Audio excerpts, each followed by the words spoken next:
Jadi jangan bilang begitu, Pak Ustadz. Yang penting kita itu menjaga iman. Masalah jilbab itu urusan nomor 2. Ini mulut gak pernah diseleding kayaknya ya. Andai kata jilbab itu gak wajib, ngapain Nabi bilang begitu? Ada gak punya jilbab ya Nabi? Ya gak apa-apa lah gak pakai jilbab, gak masalah. Yang penting hatinya beriman. Harusnya begitu tuh Nabi tuh. Tapi kan Nabi gak bilang gitu, Bambang. Ya,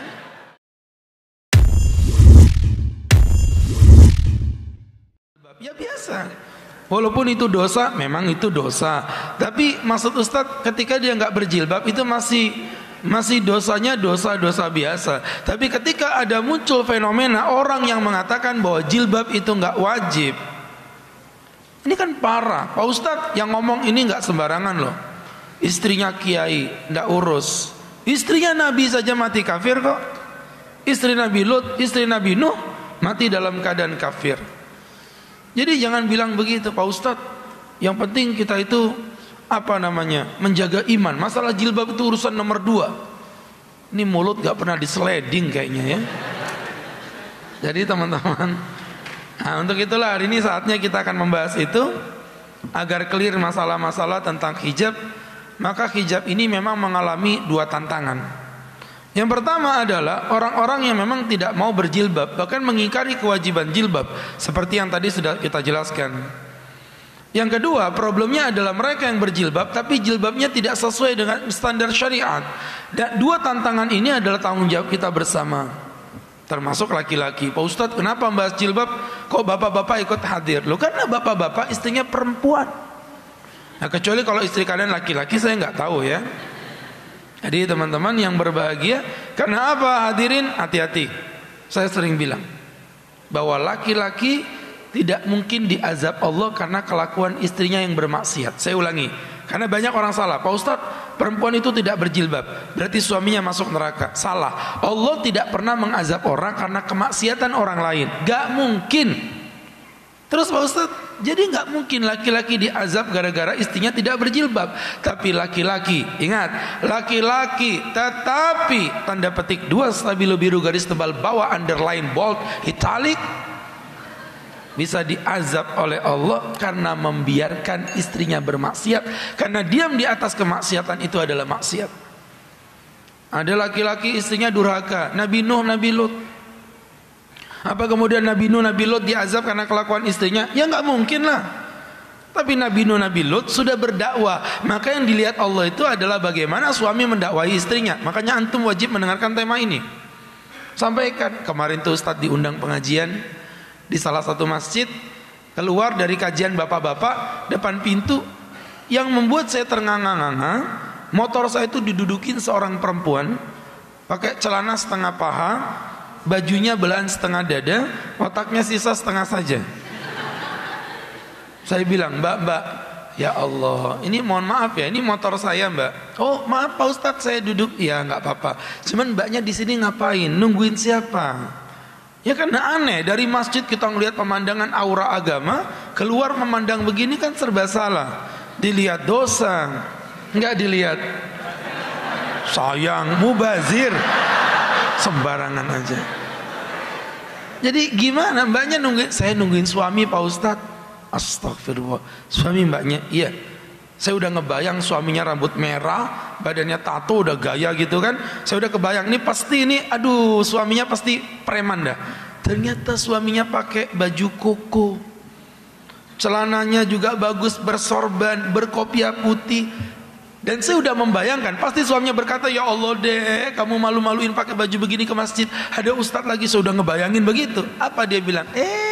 Udah datang deh. Iya ayah. Saya, wih, bisanya loh. Jadi yang saya bayangin tuh kayak ngilang semua akhirnya.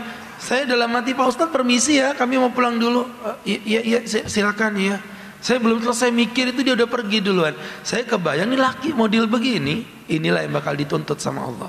Makanya antum semua wajib ikut kajian ini. Laki-laki perlu tahu. Yes, ini Ustadz ngomong gini biar antum juga sadar. Artinya kajian tentang jilbab kok menghadirkan bapak-bapak Pak Ustadz loh, karena istri kalian perempuan. Jadi problem kita tadi ingat ya, ada 2. Hari ini ada dua. Yang pertama, orang yang mengingkari kewajiban jilbab, mereka tidak mau berjilbab. Yang kedua, mereka adalah orang-orang yang berjilbab tapi jilbabnya nggak syar'i. Nah, maka teman-teman yang berbahagia, kalau ada orang tanya apa sih dalil orang berjilbab Pak Ustadz? Pak Ustadz nggak usah jelimet, langsung saja main tembak aja Pak Ustadz. Surat Al-Ahzab ayat 59. Allah Subhanahu wa taala berfirman, A'udzu billahi minasy syaithanir rajim. Ya ayyuhan nabi. Hai nabi. Nabi di sini ada al-ta'rif, berarti Nabi Muhammad. Qul, katakan Muhammad. Katakan kepada umatmu, li azwajika, kepada istri-istrimu, wa banatika, dan putri-putrimu, wa nisa'il mu'minin, dan istri-istrinya orang yang beriman. Berarti ini bukan kekhususan untuk istri Nabi saja. Yudanina alaihinna min jalabibihinna. Hendaklah mereka menjulurkan jilbab-jilbab mereka. Menjulurkan jilbab-jilbab mereka. Jadi Allah menggunakan lafaz jilbab. Ya, dzalika adna ayyurafna. Itu menjadi tanda buat mereka. Fala yu'daina, agar mereka tidak dicaci, tidak dilecehkan secara seksual oleh orang-orang kafir.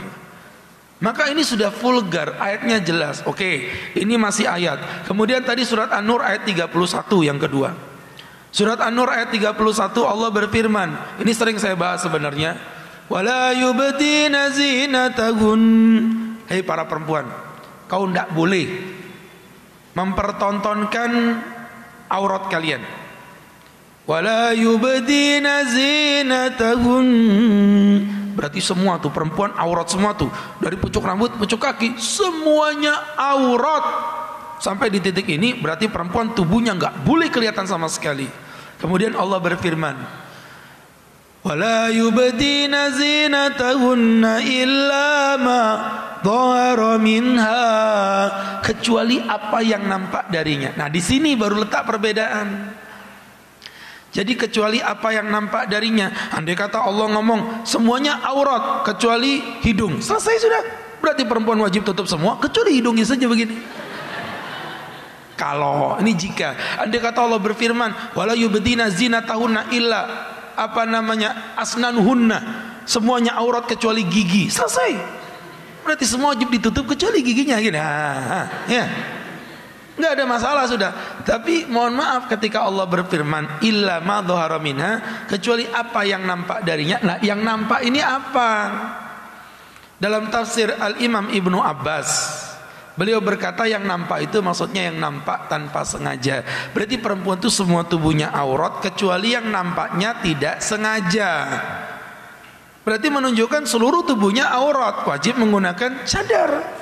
Ini yang dianut oleh Imam Syafi'i, yang dianut oleh Imam Ahmad bin Hanbal. Makanya perempuan dalam dua mazhab ini diwajibkan bercadar. Selesai sudah. Sedangkan pendapat yang kedua diriwayatkan oleh Imam At-Tabari dari beberapa sahabat-sahabat lainnya, salah satunya Al-Imam Ibnu Mas'ud yang mengatakan illa ma dhahara minha, kecuali apa yang nampak darinya, itu maksudnya yang nampak ai minal wajhi wal kaffain, dari wajah dan telapak tangan. Perbedaan mengenai cadarnya itu memang masih menjadi khilaf, saling menghargai. Dan pendapat kedua tadi dianut oleh pendapat Imam Abu Hanifah dan Imam Malik. Itulah. Makanya kalau jilbab dijadikan dalil, Pak Ustadz, itu kata mereka yang nggak berjilbab. Alah, kalian sendiri aja masih selisih. Ada yang berjilbab, ada yang bercadar. Lah memang itu khilaf kok. Illa ma dhahara minha, kecuali apa yang nampak. Itu tidak jelas apa yang nampak. Tapi kalau kalimat wala yubdina zinatahun, perempuan tidak boleh mempertontonkan zinahnya. Apa zina itu? Perhiasannya. Itu sudah sepakat berdasarkan surat An-Nur ayat 31. Makanya yang berjilbab jangan menghina yang bercadar. Yang bercadar jangan menghina yang berjilbab. Karena dua-duanya memiliki hujjah dan dua-duanya memiliki sumber dasar hukum dari mazhab yang jelas. Syafi'i, Ahmad bercadar. Imam Abu Hanifah, Imam Malik tidak bercadar. Jadi masing-masing memiliki hujjah. Oh, kau ini tidak bercadar, ini nutup aurat tanggung. Apa kau bercadar? Teroris. Akhirnya ketika yang bercadar, berjilbab, kelahi, yang paling senang siapa? Yang berpahala. Tahu pahala? Paha. Berpahala. Ya. Jadi saling menghargai, saling menjaga diri. Tidak boleh saling menghina satu dengan lainnya. Tapi adapun kewajiban jilbab, surat An-Nur ayat 31 dengan jelas vulgar telah menjelaskan itu. Adapun dari hadis, kalau hadis lumayan banyak ya, tapi saya sebutin satu saja, tidak usah banyak-banyak ya. Untuk berkaitan dengan hadis diriwayatkan dalam hadis Sahih Bukhari maupun Imam Muslim. Dijelaskan dari Ummu Atiyah, ini berkenaan dengan salat Id. Diceritakan umirna an nukharrijul khuyyat, kami para wanita yang haid diperintahkan untuk berangkat sholat id. Jadi perempuan haid pun sholat id tetap berangkat. Kemudian bertanya, ngapain ya Rasul? Fayatazilna sholat, perempuan haid nggak sholat, mereka mojok. Terus ngapain datang ya Rasul? Mereka mendengarkan khutbah, mendengarkan doanya orang-orang yang beriman. Ini tidak kita bahas, ini bab masalah sholat id. Yang kita akan bahas di sini adalah kalimat qalat imra'atun, seorang perempuan berkata, ya Rasulullah, ihdana laisa laha jilbab. Buka kupingnya, telinganya besar-besar, buka telinganya lebar-lebar.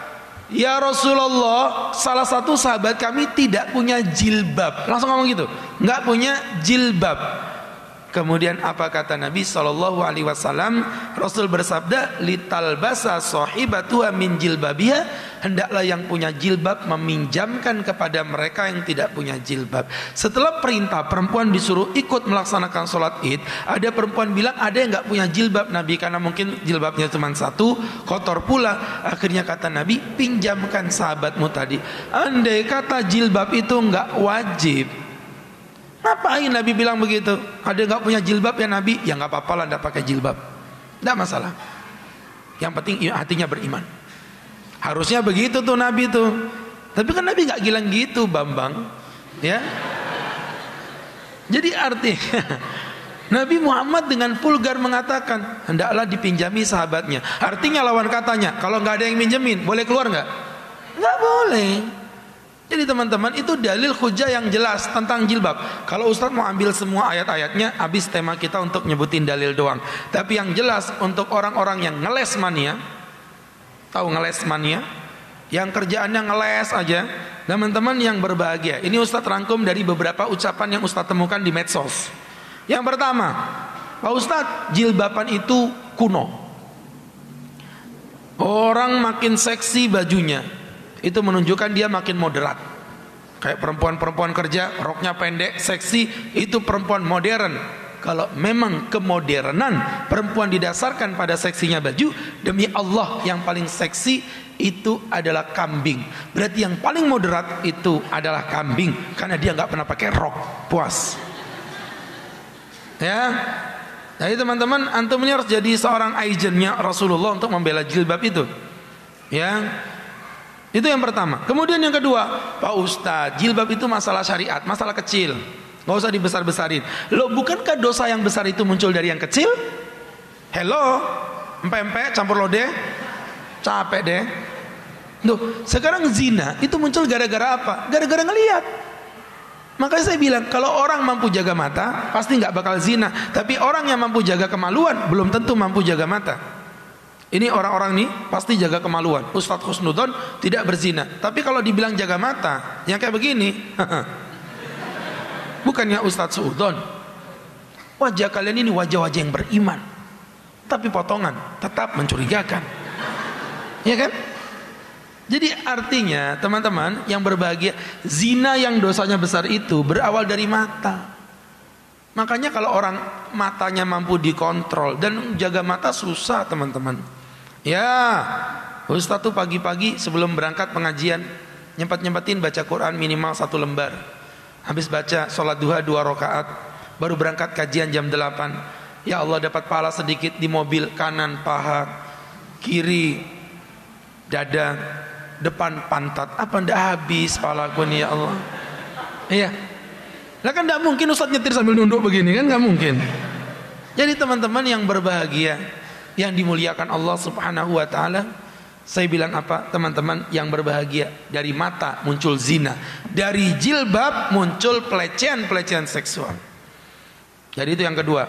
Kemudian yang ketiga, Pak Ustadz, yang penting kan hatinya, yang penting kan hatinya. Nih dengerin ya, teman-teman yang berbahagia, Jilbab itu cuman casing Pak Ustadz. Apalah arti sebuah casing? Yang penting hatiku tuh berjilbab. Yang penting hatiku tuh berjilbab. Itu mirip kayak perempuan ketangkep polisi di depan Balikpapan Baru nggak pakai helm.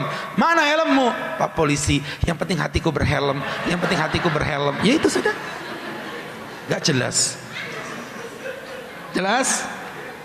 Jadi nggak bisa. Kalau memang casing nggak penting, kenapa kalian, hei perempuan yang nggak jilbab, kenapa kalian sibuk berdandan ke salon? Bukankah salon itu juga casing? Iya kan?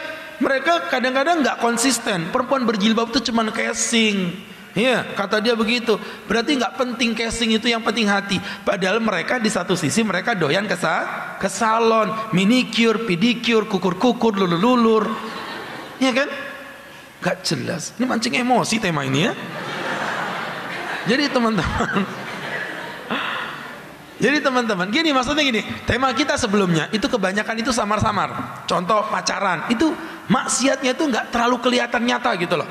Contoh lagi apa yang kita bahas kemarin itu misalnya masalah meninggalkan sholat, itu maksiatnya maksiat tapi nggak nampak gitu loh. Kalau jilbab ini udah kesepakatan, ijma ulama teman-teman. Tahu ijma nggak sih kalian? Kesepakatan ulama dalam satu hukum, dalam satu masa yang sama, itu namanya ijma. Dan ijma bersifat qat'i, tidak mungkin salah. Siapa yang ngomong? Nabi. Kata Nabi apa? Lan tajtami ummati 'ala dhalalah. Umatku tidak mungkin berkumpul pada kesesatan. Nah sekarang unyu-unyu ada orang ngatain jilbab nggak wajib. Ngatain katanya jilbab itu cuman kesalahpahaman dalam ahli tafsir. Lucunya dia menukil ayat, ayatnya salah pula. Jadi artinya Masya Allah, ini kebodohan yang dilegalitas dengan media. Jadi nampak kayak indah. Sedang kita yang mengatakan kebenaran, justru kita nggak punya kesempatan untuk membalas itu. Ini problem teman-teman. Makanya pejuang-pejuang penggiat dakwah Islam harus bergerak di titik ini. Buat video-video konten kreatif untuk menjelaskan jilbab itu wajib. Buat video, kalian yang punya kreativitas, anak-anak muda munculkan apa situ ya. Jadi teman-teman yang berbahagia, ini tadi, jadi dia ngomong katanya jilbab itu cuman casing, padahal faktanya jilbab itu muncul dari hati yang tulus.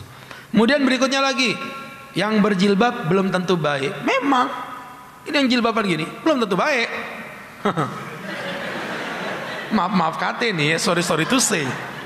Oh iya toh, yang berjilbab belum tentu baik Pak Ustadz. Memang. Tapi kalau yang berjilbab aja belum tentu baik, apalagi kau yang tidak berjilbab. Ngerti maksudnya? Jadi teman-teman yang berbahagia, yang dimuliakan Allah Subhanahu wa ta'ala, ini kadang-kadang mereka suka main perbandingan. Kemarin saya digituin, Pak Ustadz dengan Profesor Dr. XXX yang mengatakan tidak berjilbab. Dia ulama tafsir, kitab tafsirnya banyak Pak Ustadz. Dibandingkan dengan seorang Agus Khairul Huda, lebih pintar mana? Lebih pintar beliau. Dia mengatakan tidak wajib berjilbab, lebih pintar beliau. Tapi pertanyaannya berlanjut, pintaran mana dokter itu dibandingkan Imam Syafi'i? Begitu dong. Pintaran mana dia dengan Imam Abu Hanifah? Pintaran mana dia dengan Imam Ahmad bin Hanbal? Pintaran mana dia dengan Imam Maliki? Dia selevel Imam Nahrawi. Udah di penjara. Ya. Jadi teman-teman yang dimuliakan Allah, ini yang mereka selalu sampaikan. Lagi-lagi Pak Ustadz, mohon maaf Tatya, jilbab itu nggak menjamin kebaikan. Buktinya kemarin ada yang berjilbab tapi dia suka mencuri. Oke, memang ada. Bahkan viral di Facebook beberapa hari terakhir, ada perempuan jilbaban di salah satu toko, saya nggak bisa sebutin berkaitan dengan merek, ya kurang etis di masjid nyebut nama Indomaret itu kurang bagus ya. Jadi teman-teman yang berbahagia, lagi mencuri, ketangkep basah, tasnya dibuka dan masalahnya dia berjilbab. Terus ada yang bilang nyeletuk, tuh kan yang jilbab aja nyuri. Memang yang berjilbab menyuri ada. Saya nggak mengingkari teman-teman, ya yang berjilbab mencuri ada. Mohon maaf, tetapi pertanyaannya banyak mana yang berjilbab mencuri atau yang nggak berjilbab yang mencuri? Ini kan nggak adil namanya. Dia membandingkan kasus satu dibandingkan dengan ribuan kasus lainnya. Ya teman-teman yang berbahagia, yang dimuliakan Allah Subhanahu wa ta'ala. Ada lagi yang bilang apa? Pak Ustadz, aku ini belum siap berjilbab Pak Ustadz. Teman-teman, jilbab itu kewajiban. Barang wajib itu nggak butuh siap.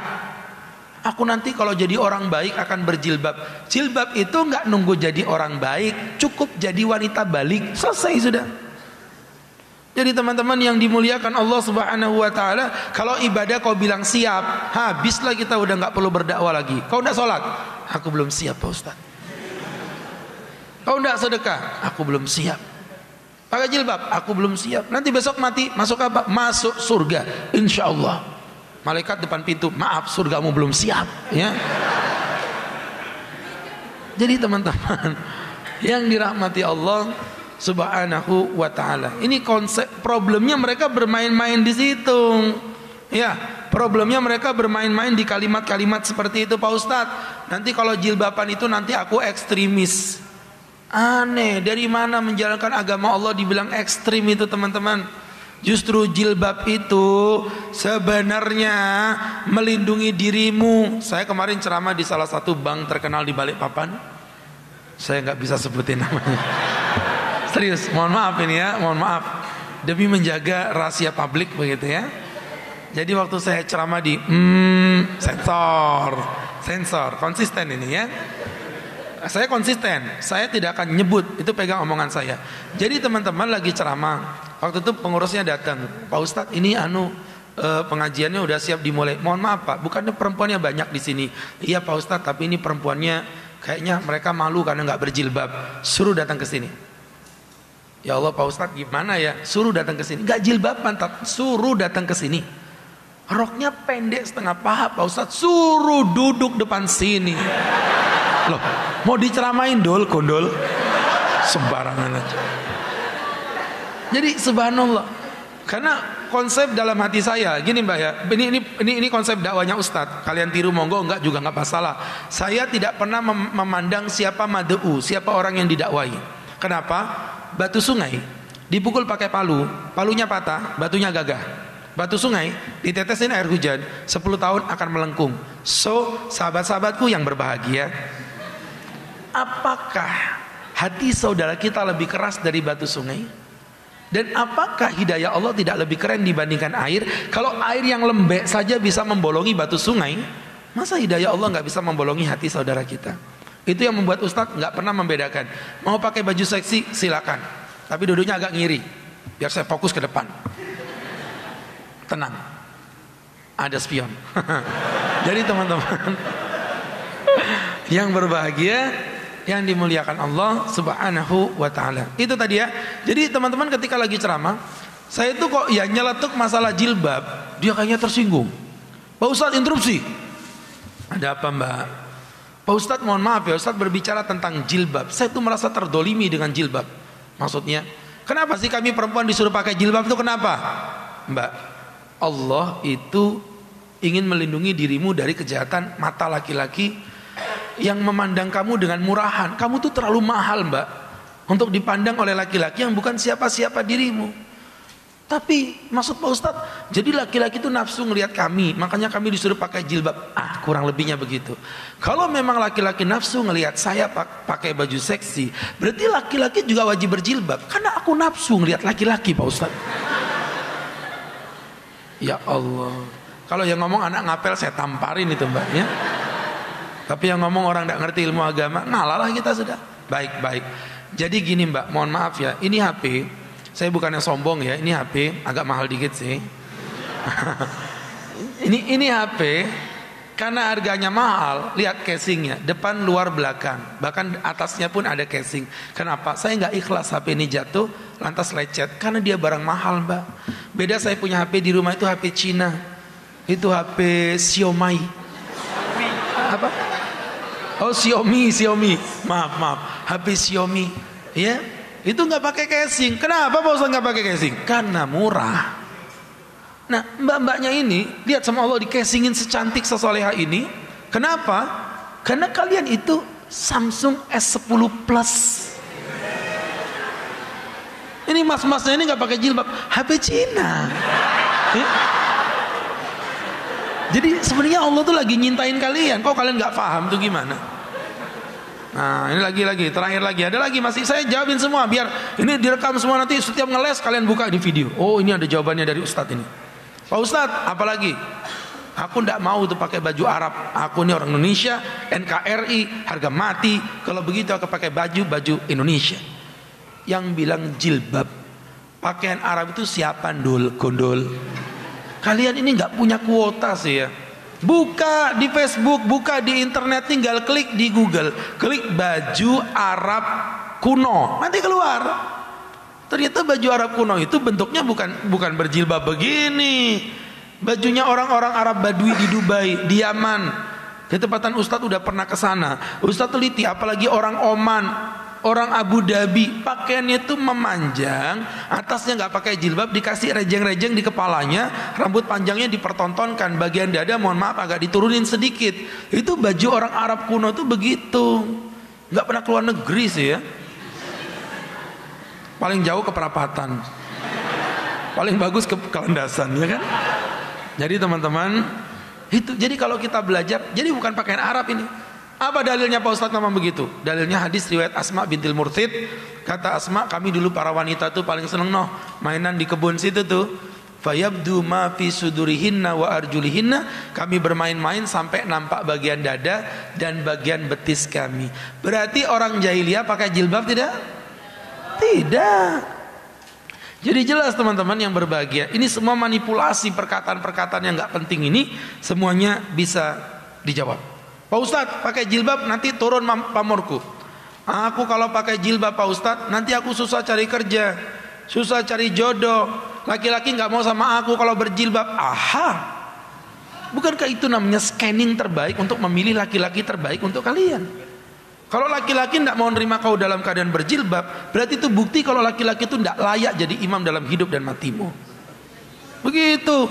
Kemarin datang perempuan, umurnya 23 tahun, masih muda, berparas ayu, kulit putih, mukanya oval, mata belotot, hidung mancung, bibir mungil, tinggi badan 173, lebar badan 29,4 cm. Datang-datang dari jauh nangis. Saya kaget, siapa itu kok datang-datang nangis? Pagi-pagi ada perempuan cantik nangis, ya saya takut juga lah. Siapa tahu dia minta pertanggungjawaban, ya kan? Saya tidak pernah menyentuh dia. Jadi akhirnya saya tanya, mbaknya kenapa nangis? Pak Ustadz, saya tahu Ustadz sibuk, tapi boleh nggak saya minta waktu 15 menit aja Pak Ustadz, tolong.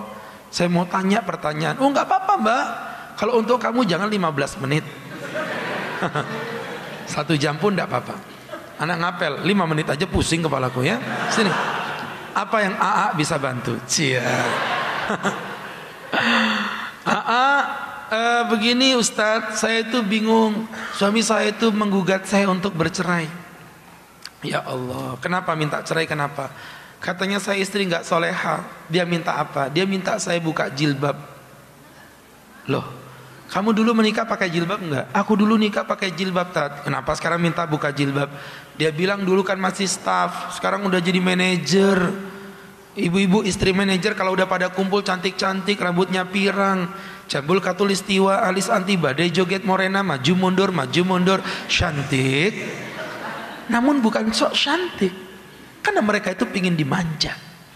Jadi teman-teman yang berbahagia, kalian ngerti gak sih? Gak gaul banget sih kalian ini.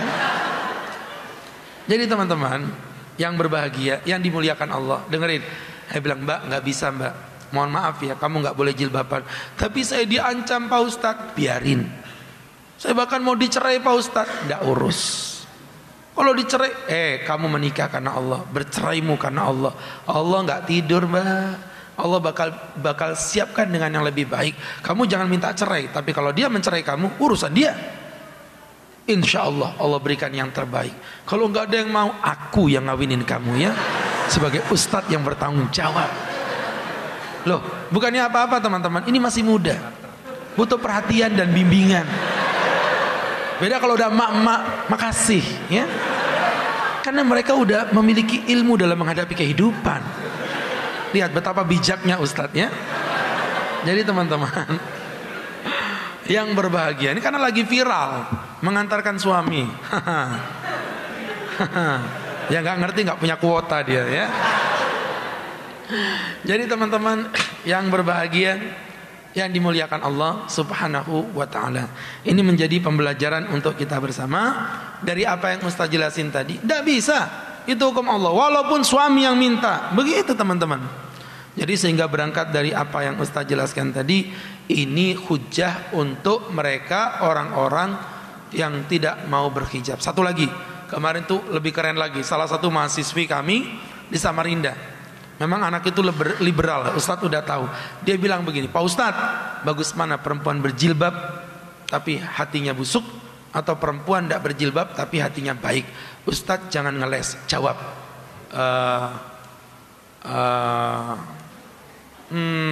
Baiklah.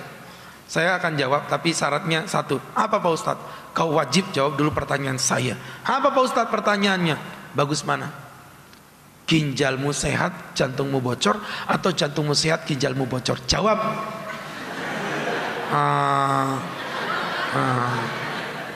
Itu sudah. Jadi sama kayak begitu. Perempuan berjilbab, hati busuk. Perempuan tidak berjilbab, hati buruk, tidak ada yang bagus.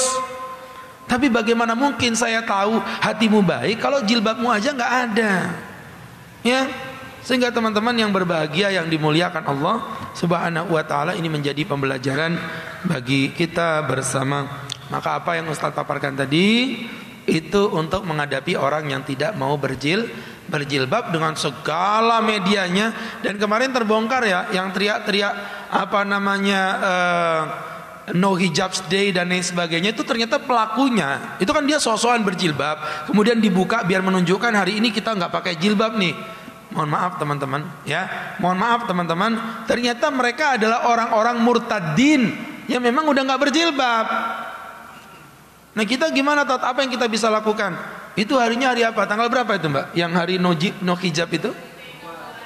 Februari tanggal 1. Mulai sekarang semua Ustadz bilang, komunitas akhwat, komunitas ummahat, setiap tanggal 1 Februari kita kencengin buat video-video tentang kewajiban berjilbab. Di mall sewa satu kapling kecil itu 1 meter persegi, kemudian nanti siapkan di situ jilbab. Tiap orang datang pakai baju seksi, permisi Mbak, ya selamat hari hijab day tanggal 1 Februari. Bukan kebalik Mbak, enggak, yang benar hijab day. Terus programnya apa Mbak? Programnya Mbaknya mau nggak saya tantang challenge untuk berjilbab? Aduh saya nggak jilbaban Mbak. Oh enggak, ini bukan diperintahkan berjilbab, Mbaknya mau kami jilbabin doang. Jadi sebelum berjilbab difoto, dijilbabin yang cantik, dimodelin yang bagus, ya kan, kasih kembang, kasih apa begitu, foto. Kemudian nanti taruh tempelin di satu kertas, before and after. Siapa tahu dia di rumah memandang,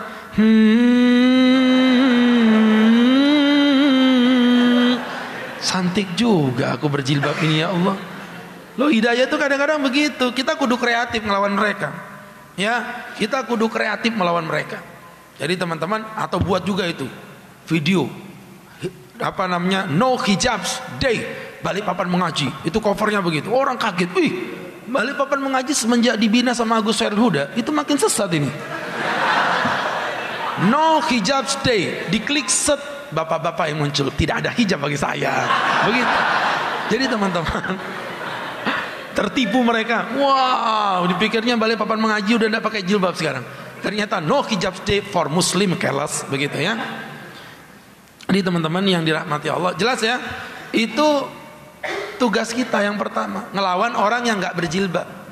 Yang kedua, tugas yang kedua, dan ini tidak kalah penting juga, melawan orang yang hijabnya belum syar'i. Ya, maka teman-teman yang berbahagia, ada orang berhijab tapi dianggap tidak berhijab. Siapa itu Pak Ustadz? Yang pertama, yang pertama apa itu?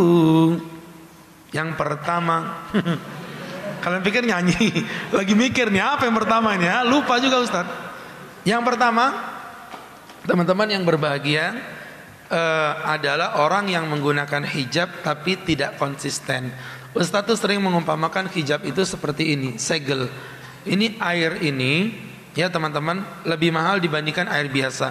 Yang membuat dia mahal itu kira-kira airnya apa segelnya? Segelnya. Buktinya apa? Ini kalau dicucuk sekali cucuk, cuk begitu, dari harga 500 dijual 100 rupiah, laku nggak? Enggak. Padahal nggak diminum, cuman dicucuk doang. Orang nggak ada yang mau beli. Perempuan berjilbab itu macam itu. Dia punya segel. Sekali kebuka, maka menjadi hilang harga dirinya. Pak Ustadz, teman-teman ngapel, nggak mungkin lah buka jilbab itu mustahil Pak Ustadz. Anak ngapel udah terdidik Pak Ustadz. Ya, Anda nggak mungkin buka jilbab di depan orang sana. Mohon maaf, tapi kadang nongkrong di depan rumah sambil nungguin lele Salome lewat. Kadang ada lele Salome nggak jilbaban, langsung tempel lele. Apa ini? Handuk tuh kan, pengalaman pribadi kan. Handuk. Kadang pakai baju you can see, tank top. Oh, you can see ketek me. Luar biasa. Teman-teman yang berbahagia itu pakai baju you can see. Keluar ada lele Salome andalannya. Mau keluar astagfirullah. Nggak boleh, kata Pak Ustadz dosa. Ambil jilbab yang panjang, berubah. Panggil lele. Kata lelenya, Mbak, rambut atas ditutup, rambut tengah keribu dibuka, ya. Gerwel, hitam ndak karuan begitu ya. Jadi teman-teman yang berbahagia, Masya Allah ya. Itu namanya orang pakai hijab tapi nggak konsisten. Itu yang pertama. Yang kedua, orang pakai jilbab tapi nggak bisa membedakan mahramnya. Sehingga terkadang, mohon maaf ya, saya sering bilang, kalau di dalam rumah itu boleh buka jilbab nggak? Kita di dalam rumah itu loh boleh, kan kalau di luar kan wajib pakai jilbab. Di dalam rumah boleh buka jilbab nggak? Tergantung. Nggak boleh di dalam rumah buka jilbab kalau ada orang lain. Nah, kalau di dalam toilet baru boleh buka jilbab nggak? Nggak boleh, ada pegawai PDAM. Jadi teman-teman yang berbahagia, jadi bukan berada di mana dirimu, tapi berada di depan siapa kamu. Loh iya, kadang di dalam rumah dia nganggap udah bebas, ada sepupunya datang. Sepupu mahram nggak? Bukan. Nanti kapan-kapan kita bahas mahram juga boleh. Nanti ada pembahasan mahram. Sepupu itu bukan mahram. Ustadz punya bapak, Dewi Persik punya bapak. Kami belakangan baru sadar ya, ternyata bapak kami itu bersaudara. Ini ceritanya sembarangan aja. Iya kah? Ceritanya gondol. Ceritanya apa kata dunia, Ustadz bersepupuan sama Dewi Persik ya? Ustadz punya bapak, Dewi Persik punya bapak, bapak kami bersaudara. Berarti Ustadz sama Dewi Persik tadi apa namanya? Sepupu. Berarti Ustadz mahram nggak sama Dewi Persik? Bukan. Ustadz boleh nggak nikah sama Dewi Persik? Enggak boleh. Kamu punya suami kok, sembarangan. Masa saya di poliandri ya kan? Jadi teman-teman, jadi Ustadz dengan Dewi Persik nggak boleh buka aurat. Walaupun bapak kami ini bersaudara. Dan itu kebanyakan di antara kalian karena ketidakpahaman ilmu, jadinya kayak tadi itu berjilbab. Tapi di depan sepupu tidak pakai hijab. Naudzubillahi min dzalik, dan itu hukumnya adalah salah. Yang ketiga, perhatiin, menggunakan hijab tapi menyisakan aurat. Contoh, mohon maaf ya, contoh ya, orang pakai jilbab itu yang khilaf itu cuma muka dengan telapak tangan doang. Oke. Maka jangan nambah-nambahin bajunya 2/3. Ini apa-apaan kayak gini pakai hijab begini nih. Nggak usah ditarik-tarik bajumu, biasa aja. Nggak boleh, perempuan tuh 2/3 begini nggak boleh, salah ini. Dan banyak perempuan berhijab tapi bajunya kayak begini, nggak boleh, salah. Roknya gantung 3/4. Ini kayak jualan nasi apa, bawang goreng aja ditimbang-timbang 3/4, 2/3, nggak boleh. Kadang pakai jilbab, mohon maaf saya contohin. Ini bajunya diikat gini, set, bajunya dibuka gini, set, kelihatan putih-putih di tengah-tengah. Itu malah mengganggu konsentrasi kami sebagai laki-laki, ya kan? Jadi teman-teman yang berbahagia, itu kesalahan terjadi seperti itu, menggunakan hijab tapi masih menyisakan aurat. Atau jilbaban, ada lagi yang jilbabnya itu agak ketarik begini. Nah, jadi kelihatan kayak ada hitam-hitamnya di depan sini. Biasanya jilbabnya siapa itu? Ibu-ibu pejabat. Biasanya ibu-ibu pejabat begitu. Ada hitam-hitamnya di sini. Malah kadang ada yang dikeluarin begini, set. Jadi bentuknya kotak, ada jilbabnya begini. Kayak Sunio perasaan. Tidak boleh. Oke ya, clear ya, clear. Itu tadi yang keberapa? Yang ketiga. Sekarang yang keempat. Teman-teman yang berbahagia, yang dimuliakan Allah, pakai hijab tetapi mengandung zina. Apa zina itu? Bukan zina ya. Kalau zina itu hubungan seks terlarang. Ini zina. Apa zina? Perhiasan. Saya bilang perempuan tuh fitrah ya, ada kembang itu wajar, nggak apa-apa. Islam nggak ngelarang, asalkan kembangnya satu, itu wajar. Ini nggak kembang semua, sak pot-potnya, sak akar-akarnya keluar semua begini. Loh, itu pakaian mengandung zina. Zina itu apa? Memancing laki-laki untuk tertarik melihat dia. Kemarin di bandara itu, Ustaz lagi mau keluar kota, masa ada perempuan pakai jilbab dikasih kayak benang-benang gitu, jadi kayak rambut jadinya. Saya lihat ini jilbab apa rambut ya? Kepo juga kita. Pengen ngelihat ini modelnya aneh gitu loh. Ya, perempuan tuh pakai baju jangan mengandung zina. Kemudian berikutnya pakai jilbab tapi bajunya terlalu ketat. Ah, ini problem juga ini. Pakai jilbab kaosan ketat. Belenduk. Kelihatan semua lipatan perut bumi 7 lapis dengan 7 mata air yang berbeda. Ya Allah, nggak boleh. Bajunya ketat, jilbaban tapi celana legging. Legging tuh pakaian dalaman. Nabi waktu itu ketemu perempuan naik kuda, terjatuh, tersingkap kainnya, roknya keangkat, tapi kemudian bawahnya ada celana. Kata Nabi apa? Rahimallahul mutasarwilat. Suami itu. Teman-teman, kasihan banget. Anak kecil nggak punya pasangan, hatinya menangis. Apalagi hati kecil nggak punya pasangan, ya. Jadi teman-teman,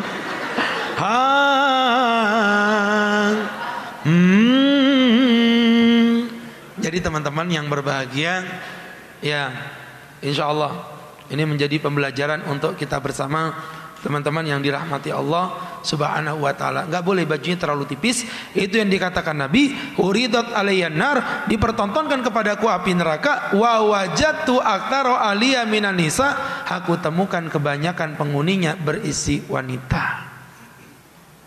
Kenapa ya Rasulullah? Diceritakan Nabi karena mereka ingkar pada suaminya, karena mereka bla bla bla bla bla bla bla, sampai pada kalimat aku melihat perempuan diazab dengan azab yang aku tidak pernah melihat sebelumnya. Siapa itu ya Rasulullah? Salah satu yang disebutkan Nabi, kasiyatun ariyatun, perempuan yang pakai baju tapi telanjang. Siapa itu? Perempuan yang berbaju tapi tipis, pakai baju warna putih, daleman warna merah, jalan berkeringat, cocok sudah kayak bendera merah putih, ya. Jadi teman-teman yang berbahagia, berhati-hati, berwaspada mengenai tentang pakaian ini, jangan sampai terlalu tipis, ya, jangan sampai pula terlalu ketat. Akhirnya apa? Dia pakai baju, loh, mohon maaf sekalian yang telanjang sekalian, dia tahu dia salah, tinggal menunggu hidayah. Insya Allah kalau Allah berikan hidayah dia bertobat. Yang problem dia pakai jilbab, dia pakai baju panjang tapi tipis. Jadi dia yang ngerasa buka aurat, dia ngerasa enjoy aja. Padahal di mata Allah sebenarnya dia kasiyatun ariyatun, perempuan yang berjilbab tapi telanjang. Itulah gambaran dari Allah. Maka di sini tanggung jawab kita, Ustadz lantik untuk semua anggota ngapel sebagai duta Rasulullah, agen Islam untuk membenahi khususnya dalam hal jilbab. Ingat ya, insya Allah nanti pada tanggal 1 Februari 2021 kita jadikan sebagai hari hijab perlawanan melalui sosial media. Setiap teman-teman buat video masing-masing. Apa isi videonya? Tentang propaganda kewajiban untuk berjilbab. Insya Allah ini dakwah kita untuk menyaingi mereka yang sebenarnya mereka itu nggak punya masa, tapi karena punya media sehingga vulgar, viral, dan akhirnya luar biasa menjadi sesuatu. Dan memang faktanya ada pengaruh. Banyak perempuan berjilbab yang masih ragu berkata, buat apa aku berjilbab Pak Ustadz, ya kayaknya sama-sama aja.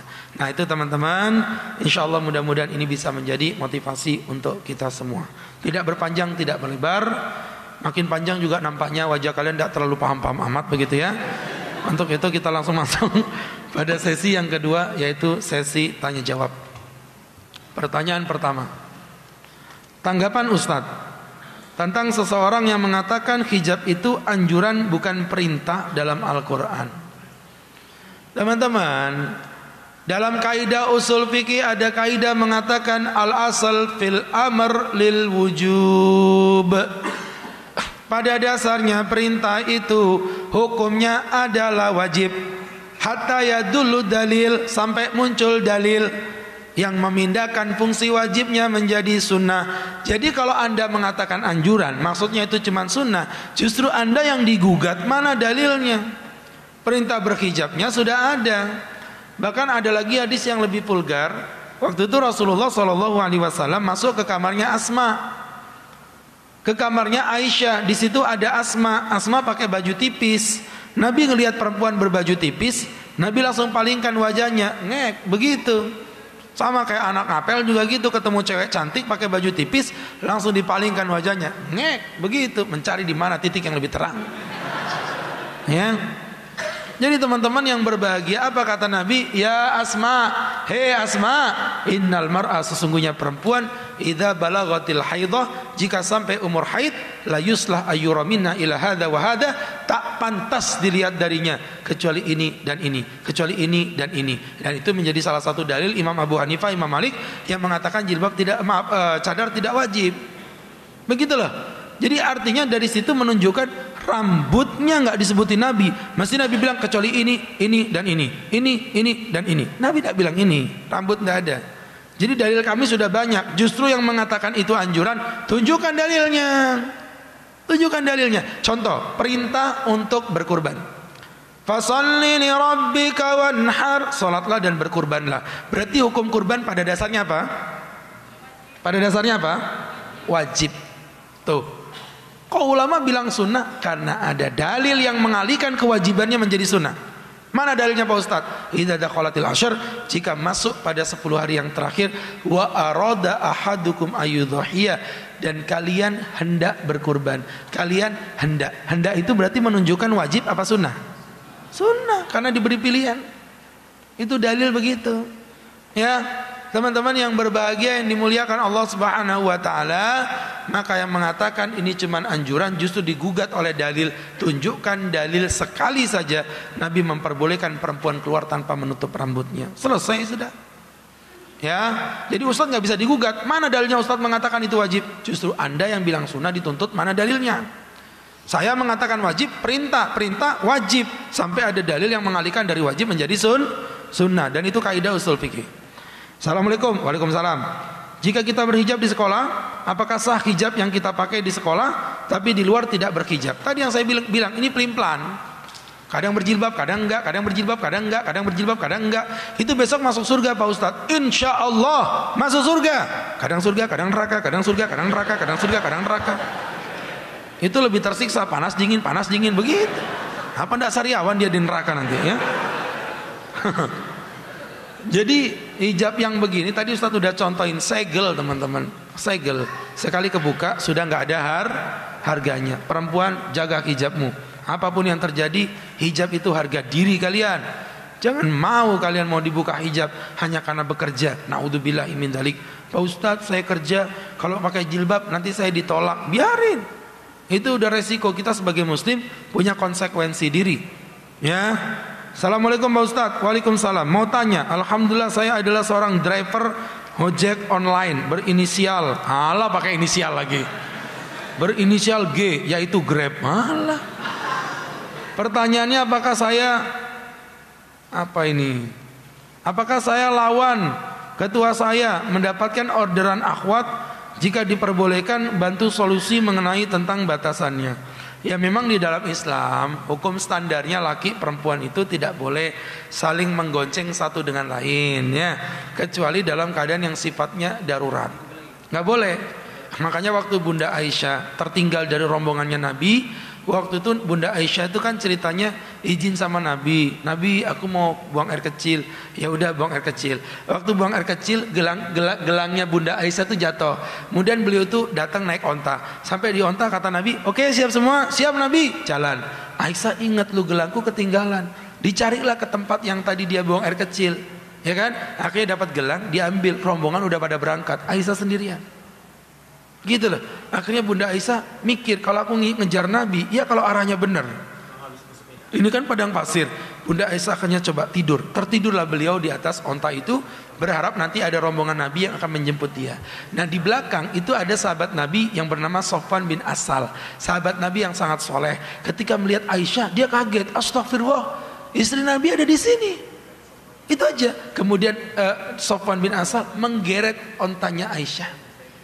Jadi beliau nggak naik onta, beliau menggeret, karena nggak boleh gonceng perempuan yang bukan mahramnya.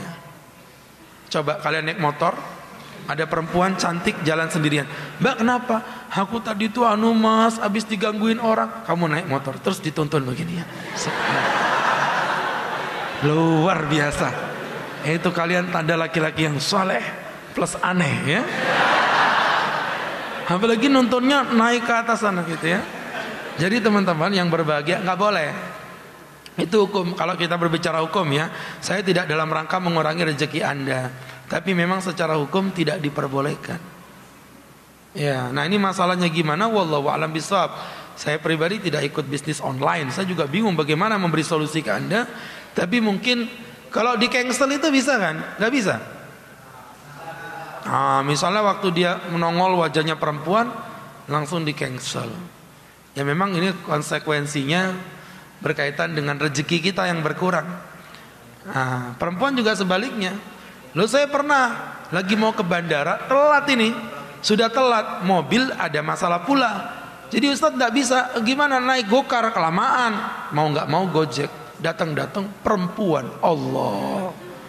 Mbak gini mbak ya, orderannya saya yes. Berarti mbaknya dapat uang kan. Mbaknya pergi gak apa-apa. Bapak gak jadi naik? Enggak, insya Allah gak apa-apa. Saya tolak, padahal masih muda. Ada istri. Jadi teman-teman yang berbahagia, jadi begitu ya mas ya. Ya saya tahu ini agak berat nyampaikannya, tapi memang hukumnya begitu. Sama perempuan yang gojek, makanya kita butuh. Makanya saya juga pernah cerita sama teman-teman di salah satu ojol juga ya. Saya ketepatan ceramah di situ. Kenapa sih nggak bisa diprogram? Pak Ustadz kalau diprogram nanti kasihan yang laki, karena pasti yang rame perempuan. Karena pengguna transportasi kami itu kebanyakan perempuan. Dan perempuan kalau bisa milih pasti dia akan milih perempuan. Belum lagi yang laki-laki kalau bisa milih pasti milih perempuan juga. Itu masalahnya ya kan. Baik Ustadz, ini tadi sudah ya. Assalamualaikum. Waalaikumsalam. Ustadz mau bertanya, ana memiliki nenek. Oke. Nenek saya sudah tua, giginya saja tinggal 2, hinggap di jendela. Burung kakak tua. Namun nasabnya bukan berasal dari ibu ana. Dan nenek saya sudah tua, jadi penglihatannya sudah terganggu. Sebentar dulu, kok bingung saya ini. Saya punya nenek, nasabnya bukan dari ibu. Neneknya siapa jadi? Lo kan gitu kan, aneh kan? Pertanyaan ini aneh ya. Oke, coba saya lanjutin dulu. Apakah saya memiliki wudu, masih memiliki wudu, lalu saya mengantarnya ke toilet? Apakah wudu saya batal? Apakah ada khilaf di antara 4 mazhab? Maksudnya itu intinya gini aja lah kesimpulannya. Saya mengantarkan nenek ke toilet, apakah itu membatalkan wudu? Mengantarkan nenek ke toilet, begitu yang saya paham ya. Kalau nanti nggak pas, tanya lagi aja ke saya. Wallahu a'lam bishawab. Ada fotonya tapi nggak jelas ini. Ini fotonya di sini ya. Ada gambar begini. Jadi teman-teman yang berbahagia, kalau kita sudah berwudu lalu mengantar orang ke toilet, atau nggak usah ngantar ke toilet, kitanya ke toilet, itu tidak membatalkan wudu. Ke toiletnya loh ya. Kecuali kalau di toilet kalian melakukan aktivitas sosial di sana, nah itu membatalkan dari sisi aktivitasnya. Paham ya? Jadi kesimpulannya mengantarkan orang ke nenek tidak batal menurut 4 mazhab, nggak ada khilaf. Nggak ada khilaf kalau yang begini. Ini sama juga kayak ini, Pak Ustadz, apakah boleh kita berwudu di dalam toilet? Nggak boleh, haram, najis teman-teman. Berwudu di toilet wudu, nggak boleh. Ya. Kecuali kalau berwudu di kamar mandi yang ada toiletnya, nggak apa-apa. Paham ya? Seperti itu. Ini biar nggak salah paham. Karena banyak pertanyaan, boleh nggak kita wudu di toilet? Nggak boleh, najis. Toilet, tahu toilet ya, lubang gitu. Nggak boleh. Baik, Ustadz, bagaimana jika istri saya sebelum menikah ia berjilbab, bahkan setiap kajian selalu bercadar, tapi ketika sudah menikah maka terlihatlah sifat aslinya. Ia sering keluar rumah tanpa menggunakan jilbab. Bagaimana cara saya menasihati istri saya yang awalnya berjilbab, setelah menikah ia tidak berjilbab, dan jika saya menasihati dia tidak menaati, apakah saya berdosa? Yang pertama, istri Anda nusus, ini namanya nusus ya. Nusus itu perempuan yang durhaka kepada suami, dan itu dosa besar. Ya, maka bagaimana untuk menyampaikannya? Ya memang kalau Anda bisa nasihati dengan cara yang bijak, face to face. Jangan dikerasi. Perempuan itu terbuat dari tulang rusuk. Tulang rusuk itu bengkok. Yang namanya bengkok kalau dibiarin tambah bengkok, kalau dilurusin terlalu kenceng patah. Ngerti maksudnya? Perempuan itu bengkok, gampang bengkok artinya gampang berubah. Gampang berubah. Ibu-ibu, pilih madu apa racun? Madu. Di madu apa diracun? Diracun. Itu bukti kalau perempuan itu gampang berubah. Ya kan, hanya ditambahin di saja itu bisa berubah maknanya. Jadi teman-teman, aku karuan mati tat daripada ngeliat suamiku kawin lagi. Oh, jangan begitu. Ya, teman-teman, kalau perlu dianterin lah ya, baik. Itu lagi. Jadi kesimpulannya gimana? Nasihati dia dengan baik. Kalau dinasihati juga nggak nurut, ya sesuai hukuman yang berlaku ya. Kan di dalam Islam kalau nusus perempuan dinasihati, fa'idhun, nasihati. Dinasihati nggak nurut, maka yang kedua, apa itu? Wahjuruhunna fil madaji', bisa ranjang. Bisa ranjang. Yang ketiga, masih nggak nurut, wadribuhun, pukul. Pukul mereka, tapi pukulannya nggak boleh membekas, hanya menakut-nakuti. Yang keempat apa? Fab'athu hakaman min ali wa hakaman min ahliha. Fase delegasi, utusan, mediasi, panggil ustadznya. Kau punya ustadz siapa deh? Bawa sini. Gak ada ustadz aku. Bagaimana udah pakai ustadz Agus saja? Ya sudah, ngobrol, nasihati, ngomong yang baik. Kamu kenapa tidak berhijab, Mbak? Ingat loh ya, di setiap rambut akan dimintai pertanggungjawaban oleh Allah. Ya, setiap rambut akan dimintai pertanggungjawaban oleh Allah, dan rambut itu akan berkata jika ia dibuka di depan orang yang tidak selayaknya. Nih, udah begitu keempat masih nggak nurut, ya sudah. Berarti saatnya yang kelima bercerai. Ya, terkadang ketika kita memiliki kaca yang retak, kita harus menambalnya. Tapi ketika kaca itu udah hancur berantakan, buang saja, jangan kau pegang di tanganmu, kan hanya akan melukai tanganmu sendiri.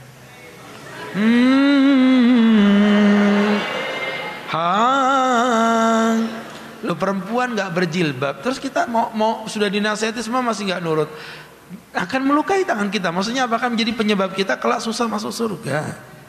Ya, kayak dinasihati. Saya nggak nyuruh cerai, tapi semoga dengan sebelum-belumnya tadi dan didoain ya. Jangan lupa orang berdakwah itu doa. Kadang kita kebanyakan dakwah itu ikhtiar, semangat, tapi nggak mau doa. Ya nggak sukses, ya nggak sukses. Kemudian berikutnya, saya mau bertanya, Ustadz, alhamdulillah keluarga saya lengkap, tapi hanya satu yang menurut saya kurang, yaitu cinta. Bagaimana sih cara mengembalikan dan mewujudkan cinta dalam keluarga? Karena orang tua saya itu sibuk, jadi jarang banget ajarin saya tentang agama. Jadi sedih Ustadz, bagaimana cara untuk mewujudkan cinta di dalam keluarga? Saya adalah anak. Ya iyalah, dari tadi mama semua disebutin. Jadi teman-teman, dengerin ya. Cinta itu muncul memang dari tatap muka, dari pertemuan. Ada pepatah mengatakan cinta itu berasal karena kebiasaan. Problemnya tadi adalah orang tua Anda adalah orang tua yang sangat sibuk, sehingga jarang sekali untuk memunculkan rasa cinta di dalam keluarga. Maka teman-teman yang dirahmati Allah, memang ini tanda kutip ya, ini sebenarnya curhat sih. Ini curhat, karena sebenarnya kalau saya mau jawab, bukan jawab di depan anaknya, saya harus jawab di depan siapa? Orang tuanya, karena yang berproblem adalah orang tuanya. Kalau anak berkata bagaimana mewujudkan cinta, ya memang agak susah. Tapi mungkin seandainya kalau si anak mau mengalah, cobalah ngomong sama orang tua. Ayah, selama ini kayaknya keluarga kita ini udah cukup segala-galanya. Uang sudah banyak ayah, rumah kita juga udah bagus, tapi kok kayaknya ayah jarang ada di rumah. Tapi kan semua harta ini juga untuk kamu nak. Iya ayah, aku juga butuh harta. Tapi semua anak tidak hanya butuh harta, kita juga butuh cinta. Begitu. Jadi kita mohon ayah, uang ayah bisa digantikan dengan yang lain, tapi tidak dengan cinta ayah. Jadi tolong ayah, sesekali kita duduk bareng yuk, kita buat pengajian di rumah. Ayah panggil ustadz siapa aja, nanti kemudian kita dengarkan ceramah. Nah, panggil ustadznya ke situ, ustadznya panggil di situ, sebelum datang di WA, ustadz bisa nggak request tema apa ini temanya tentang bagaimana kewajiban orang tua untuk mementingkan keluarga. Karena ayah saya bla bla bla bla. Itu diperbolehkan. Enggak apa-apa. Mungkin nanti kalau yang ngomong ayahnya, mungkin yang ngomong ustadznya, mungkin ayahnya bisa berubah. Seperti itu Mbak ya. Baik. Saya mau bertanya, jika ayah sudah meninggal dan si anak melakukan maksiat, apakah ayah tersebut akan disiksa Pak Ustadz? Ayahnya meninggal saat anak umur 9 tahun dan belum balik. Ya tadi yang Ustadz bilang, di Islam itu kullu nafsin bima kasabat rahina. Setiap manusia akan bertanggung jawab pada apa yang dia lakukan sendiri. Jadi tidak ada menanggung dosa. Bapak tidak mungkin menanggung dosa anaknya setelah dia balik. Tidak ada menanggung dosa. Tetapi orang tua akan dituntut masuk neraka kalau melakukan apa tadi? Pembiaran. Nah sekarang problemnya ayah ini, tapi tadi meninggalnya anaknya belum balik. Ya ayahnya nggak bertanggung jawab apa-apa. Kenapa? Karena waktu meninggal emang belum balik. Sedangkan maksiatnya terjadi setelah balik. Nah, jadi teman-teman yang berbahagia, yang seperti itu ayahnya tidak akan diazab oleh Allah karena tidak ada keteledoran di dalam dirinya. Paham ya? Cuma bagi si anak selalu kita katakan, kalau kamu pingin ayahmu cepat masuk surga, jadilah orang yang soleh. Ya. Salah satu motivasi Ustadz berdakwah, kenapa Ustadz mau berceramah pagi malam? Salah satunya Ustadz ingin, mohon maaf ya, ini menjadi amal copy paste yang terkirim kepada almarhum Bapak. Begitu. Ustadz dulu Masya Allah ya, ingat sekali perjuangan beliau. Ustadz mondok, zaman gak enak, gak punya duit. Sama almarhum Bapak itu diajak apa? Naik kapal. Kapal tidar itu. Kita tidur ngemper di pinggir-pinggir jalan, naik kelas ekonomi. Kalau kita mau mondok itu berangkat mondok kelas ekonomi, makannya tuh ngantri kayak orang di penjara gitu. Serius, yang pakai rantang, pakai besi, kelontang, ikannya itu semi-semi mentah gitu. Dan itu saya udah ngeluh gak kuat, tapi almarhum Bapak itu yang memberi kekuatan. Kamu harus kuat. Tapi kalau aku gak kuat ya gak bisa. Aku kalau gitu pulang lagi gak diterima. Kalau gitu aku minggat. Ayah gak punya anak, ayah buat yang baru. Begitu. Ini udah kayak gak punya harga diri saya ini Pak ya. Udah kayak anak buangan. Tapi ternyata setelah beliau meninggal, saya pulang dari Yaman, ternyata orang tua tuh cerita, sebenarnya yang paling, mohon maaf saya kan bilang yang paling keren itu ayah. Kata ibu saya itu yang paling cengeng itu untuk urusan anak-anak itu ayahnya. Ibunya itu malah kuat, tetapi beliau tuh kalau di depan saya seakan-akan gak butuh. Anaknya tiga-tiga dipondokin semuanya. Pondok. Jadi di rumah tuh gak ada siapa-siapa. Diketawain sama teman-temannya. Pak Haji, anak Pak Haji taruh pondok, nanti gede mau makan apa? Orang ini saya cari gak ketemu. Saya mau tunjukin, saya minumnya susu beruang. Susu beruang. Ya kan? Ngeri teman-teman. Loh, artinya perjuangan orang tua. Ya. Sebelum balik itu Ustadz udah dididik. Nah sekarang udah gede, Ustadz ingin mengabdi kepada beliau yang sudah meninggal. Salah satunya itu tadi. Makanya antum sekalian, ya bukan maknanya nanti anak durhaka orang tua nggak diazab. Ya kalau gitu aku durhaka aja. Salah. Orang tua Anda tetap akan sedih di alam yang berbeda. Tunjukin, saya Pak Ustadz mau buat program. Apa? Kemarin itu ada lagi tuh sabun cair barokah. Wah nggak apa-apa, buat program macam-macam apa sih itu? Ya. Buat program yang unik-unik yang kira-kira belum dikerjakan orang lain. Ada GMB, gerakan mukena bersih, kan bagus itu. Gerakan apa, sedekah beras lah, gerakan macam-macam gerakan semua, gerakan tubuh kalian. Ya, gerakan semuanya. GNB, wah gerakan nikmatnya berpoligami.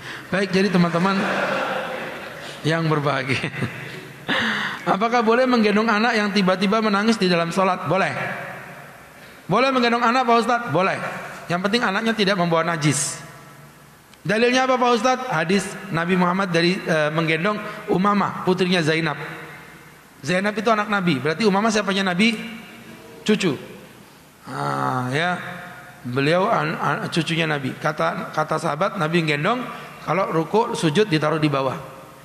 Nggak apa-apa, gendong doang loh ya. Jangan nanti anaknya ditaruh lari dikejar-kejar dulu.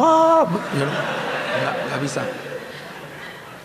Waktu kecil kelas 3 atau 4 SD saya pernah sholat sambil makan permen Pak Ustadz. Diterima atau tidak sholatnya?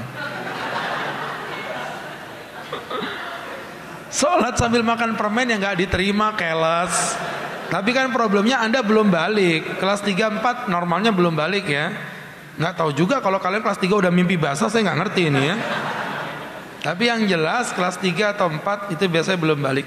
Jadi ya sholatnya batal, tapi namanya anak-anak ya nggak apa-apa lah. Sholat sambil lompat-lompat, nggak apa-apa namanya anak-anak. Makanya anaknya Kang Guru jalannya lompat-lompat, nggak apa-apa. Bapaknya aja lompat-lompat.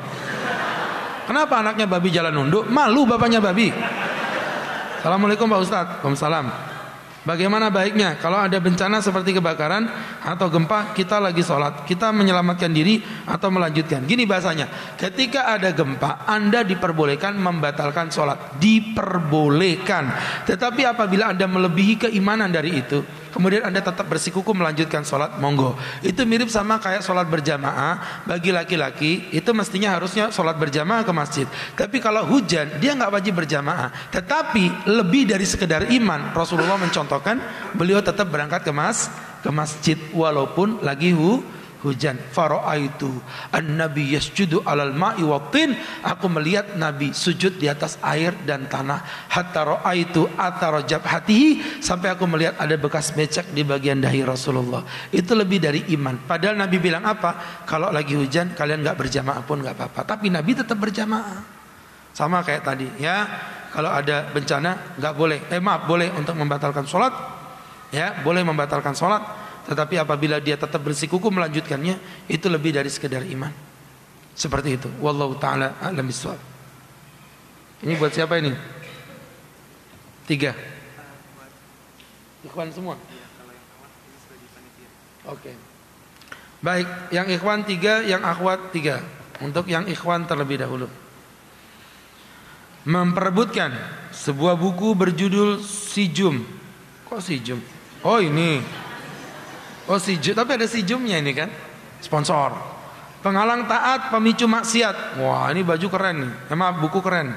Ya baik, teman-teman yang dirahmati Allah, pertanyaannya adalah, panitia diperhatikan yang angkat tangan duluan ya, saya nggak melihat soalnya.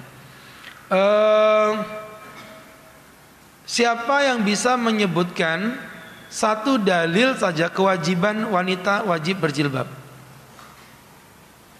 Siapa dulu? Silakan.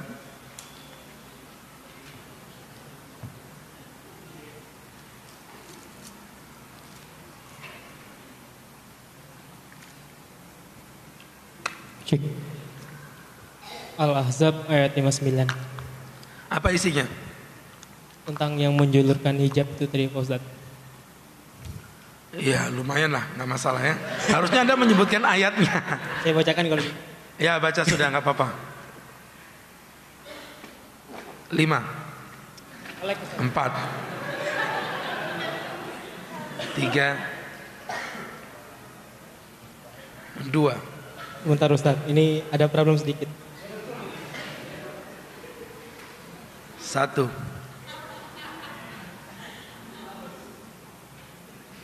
(0,99)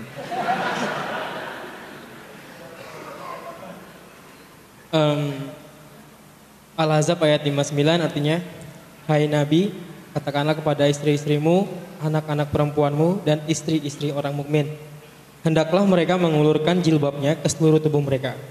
Yang demikian itu supaya mereka lebih mudah untuk dikenal, karena itu mereka tidak diganggu, dan Allah adalah Maha Pengampun lagi Maha Penyayang.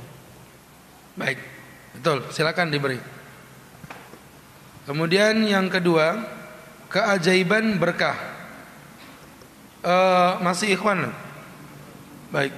Untuk ikhwan, teman-teman, pertanyaannya adalah siapa yang bisa menjelaskan tentang surat An-Nur ayat 31 mengenai tentang perbedaan ulama antara jilbab dengan cadar? Ya, silakan. Berdiri.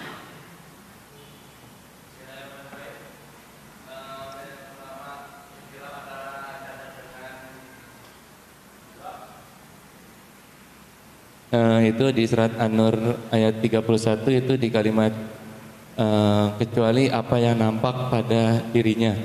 Jadi ihtilaf yang pertama menyebutkan yang menjadi acuan adalah satu pakai cadar, yang satu tidak. Tapi wajib menutup seluruhnya kecuali yang terlihat. Ulamanya nggak disebutin siapa gitu. Imam Syafi'i dan Imam Ahmad itu yang pakai cadar diwajibkan. Enggak pakai cadar Imam Syafi'i sembarangan. Imam Syafi'i kok pakai cadar? Imam Syafi'i mengatakan wajib bercadar. Iya, Imam Syafi'i dan Imam Ahmad berfatwa wajib pakai cadar. Abu Hanifah dan Abu Imam Malik. Hanifah dan Imam Malik mengatakan tidak wajib pakai cadar. Baik, betul sekali. Keajaiban berkah. Silakan. Pertanyaan ketiga. Pertanyaan yang ketiga, teman-teman yang berbahagia, masih untuk ikhwan ya. Bagaimana menjawab pertanyaan orang yang mengatakan bahwa jilbab itu urusan casing? Ini duluan. Jadi kalau misalkan jilbab itu cuma casing, apa bedanya jilbab sama berdandan ke salon? Gitu aja. Saya tadi panjang banget ngejelasin. Oh intinya gitu ya. Atau tambahin lagi lah dikit lah apa gitu. Bukankah casing itu adalah hal yang penting untuk memberitahu isi hati kita begitu? Coba ungkapin. Bukankah casing itu adalah sesuatu yang menunjukkan isi hati kita? Sesuatu yang menunjukkan isi hati kita. Subhanallah, tidak pernah terbesit dalam pikiran saya. Ini jawaban keren loh. Bahkan saya nggak pernah terbesit dalam hati saya. Kasih dia. Untuk perempuan. Buku dengan judul Bahagiakan Dirimu, Nikmati Ujianmu. Ada cintanya bersama hikmahnya. Luar biasa, judulnya ngeri ya. Pertanyaannya adalah, sebutkan 5 contoh orang yang berjilbab tapi tidak dianggap berjilbab sama Allah. Panitia silakan, saya nggak ikut-ikut.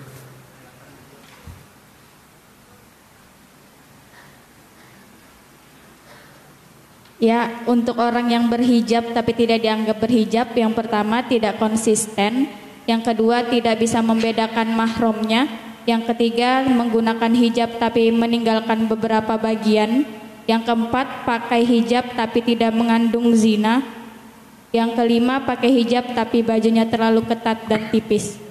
Baik, betul ya. Kemudian pertanyaan berikutnya, mendapatkan buku dengan judul Perilaku-perilaku emas demi menggapai kenikmatan abadi. Ngeri banget judul-judulnya ini ya. Perilaku emas untuk mendapatkan pribadi.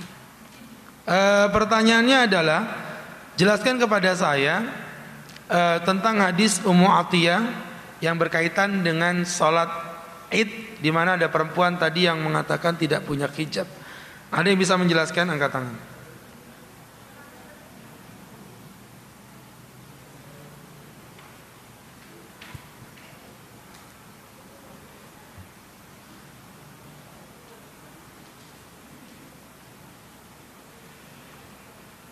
Isi hadisnya tadi Pak Ustadz itu mengenai para wanita dianjurkan untuk Nabi untuk pergi sholat Id walaupun dia sedang dalam keadaan tidak suci.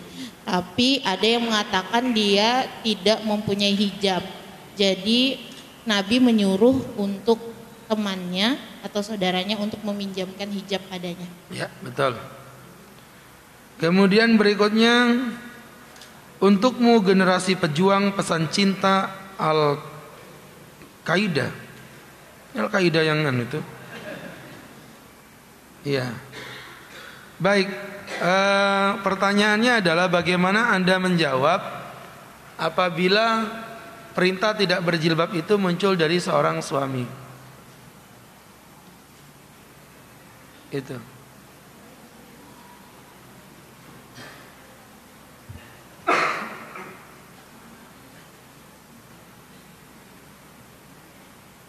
Silakan. Mohon maaf, ulang pertanyaannya Ustadz. Oh, belum tahu pertanyaannya, tapi udah angkat tangan ya. Enggak. Lama-lama saya suruh angkat kaki baru tahu rasa. Baik.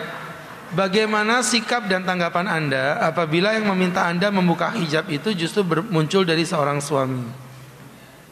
Kalau pendapat saya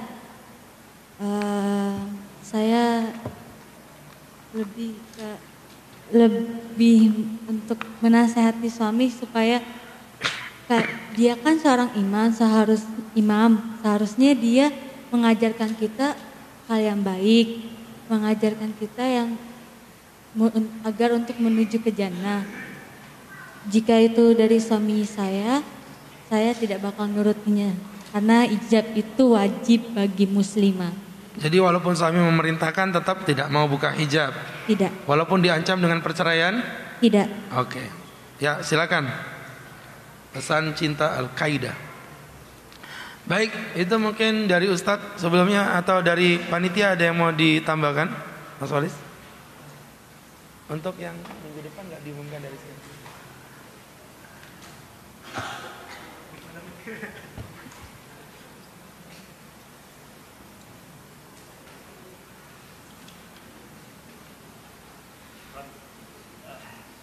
Alhamdulillah, jazakallahu khair Ustaz Agus.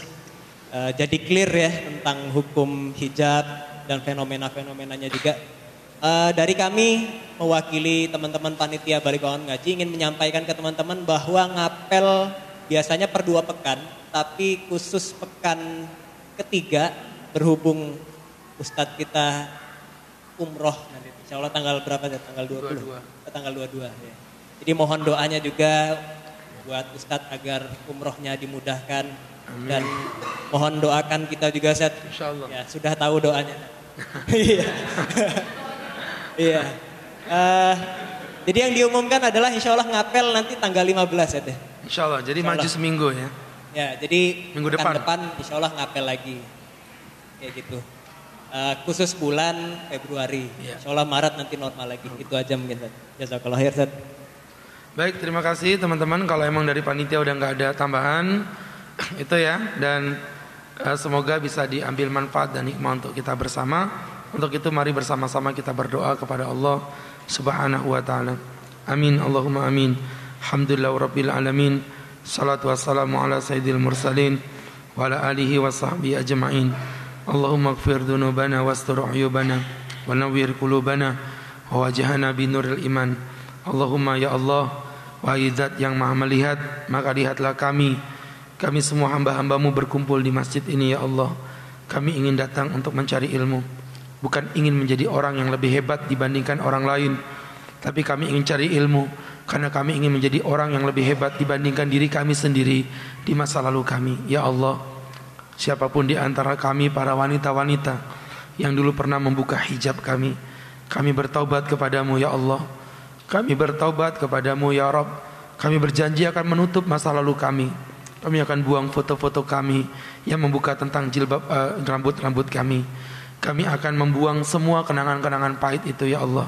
Kami ingin bertaubat kepadamu dengan sesungguh-sungguhnya taubat. Maka kami akan tutup rambut ini sampai tetes darah penghabisan kami.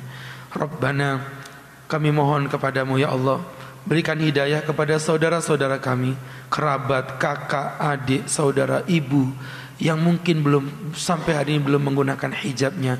Kami mohon ya Rabb, berikan mereka hidayah, lapangkan hatinya agar mereka mampu menggunakan hijab. Karena kami tidak mau terpisah dengan mereka di alam akhirat kelak. Kami tidak ingin terpisah dari mereka. Kau pisahkan dengan api neraka yang melahap rambut mereka. Rabbana, siapapun yang ingin berbuat buruk kepada agama ini dengan mengatakan hijab tidak wajib, Rabbana berikan hidayah kepada mereka agar mereka dapat mengerti indahnya berhijab sebagai menjalankan syariat baginda Rasul yang kami cintai. Ya Allah, ya Rahman, ya Rahim, jauhkan kami dari api neraka, jauhkan kami dari lahapan api neraka. Harim luhumana wa batsaratana minan nar, haramkan kulit dan daging kami dari lahapan api neraka. Lapangkan kuburan kami ya Allah, terangi kuburan kami ya Rahman, berikan kuburan kami yang lapang. Jangan kau himpit kami di tengah desakan tanah yang begitu kelam di dalam kuburan kami.